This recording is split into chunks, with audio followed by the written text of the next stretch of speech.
आंबा आणि काजू उत्पादकांना सरकारचा मोठा दिलासा. अधिवेशनाच्या दरम्यान नुकसानग्रस्तांना मदत होणार जाहीर. कोकणातल्या जनतेला दिलासा देणारा निर्णय. अधिवेशन संपण्यापूर्वी आंबा उत्पादकांना मदत जाहीर होणार. मंत्री नितेश राणेंचं वक्तव्य.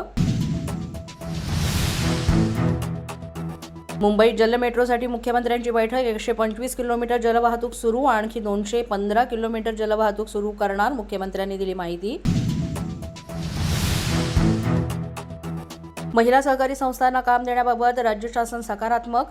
मजूर सहकारी संस्थांना मिळणारी कामं यापुढे महिला सहकारी संस्थांना देणार. मंत्रालयात झालेल्या बैठकीत गृहराज्यमंत्री पंकज भोयर यांनी दिली माहिती. तुम्ही दिल्लीत असला तरी माझं तुमच्या कामावर लक्ष. आधी काम करा आणि मग पदाची अपेक्षा ठेवा. उपमुख्यमंत्री एकनाथ शिंदेंनी शिवसेना खासदारांना दिली समज. कौशल्य विकासाच्या जोरावर लाखो रोजगारांच्या संधी उपलब्ध होणार. मंत्री मंगलप्रभात लोढा यांची विधान परिषदेत माहिती.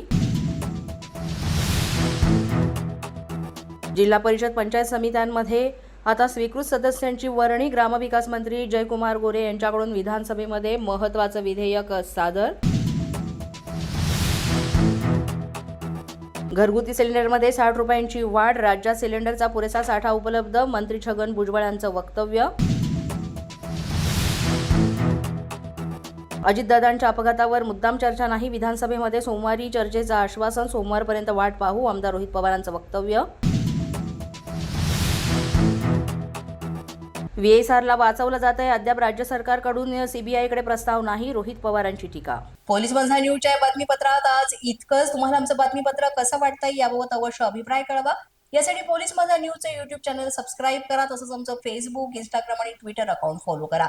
अधिक माहितीसाठी आमच्या www.policemazhanews.com या वेबसाईटला भेट द्या. आमचे अधिकृत प्रतिनिधी व्हायचं असेल तर स्क्रीनवर दिलेल्या क्रमांकांवर आजच संपर्क साधा. आजच्या बातमीपत्रात इतकंच. पुन्हा भेटूया पुढील बातमीपत्रात. तोपर्यंत पाहत रहा पोलीस माझा न्यूज.